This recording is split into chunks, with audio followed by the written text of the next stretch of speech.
As you know, today's Wednesday, September the 11th. And I want to let your parents know, we discussed it for just a few minutes in class today because some kids had some questions.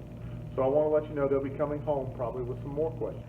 There were some things I didn't want to answer that I wanted you as a parent to answer about what happened on that day. But also on that day, let's just continue to remember the lives that were lost and pray for the loved ones that were left behind 18 years ago. Now, tonight for homework, I want to do three problems. There's only 5. So if you watch today, you're going to get to see how to do 3 out of the 5 problems. And there are 2 of them are really just a review, but I just wanted to take a moment and make things a little bit easier for us tonight as we review and we get ready for our quiz on Friday.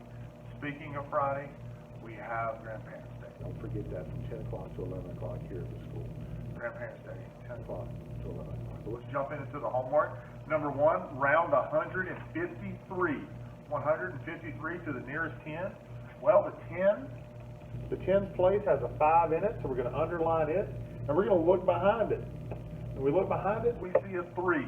And if our kids remember the song, it's 5 or more, raise the score, 4 or less, let it rest. Now, what they're doing at times when they mess up on this is they are looking at the 5 to find out what happened, or they're looking at what's in the tens place. But we always want to look at the number behind it. And in this case, what we want to do is we want to see the 3, okay? And we see that the 3 is 4 or less. So now we let the 5 rest. The 5 stays the same. All the numbers to the right turn to 0. All the numbers to the left stay the same. 153 rounded to the nearest 10 is 150. Now, on to our next one, which is basically 20 times 4. I went over it a multiplication way yesterday. Today I'm going to go over it a little bit different, or excuse me, 2 days ago. Today I'm going to just do a step. If your kids don't feel like they're ready for this yet, repeated addition. 20, 20, 20, and 20. All right, we wrote 20 4 times. And when we do so, we add it all together. 2, 4, 6, 8, we get 80. And lastly, here we go. It's a big step in our class. We're introducing division. And here's how we're doing it. Number 3 says, how many groups of 2 can you make with the 8 shapes below? Well, for the sake of time, I just drew X's. There's 8 of them. All right, and we're going to put them in groups of 2.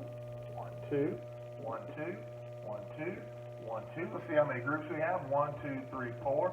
So our answer is 4.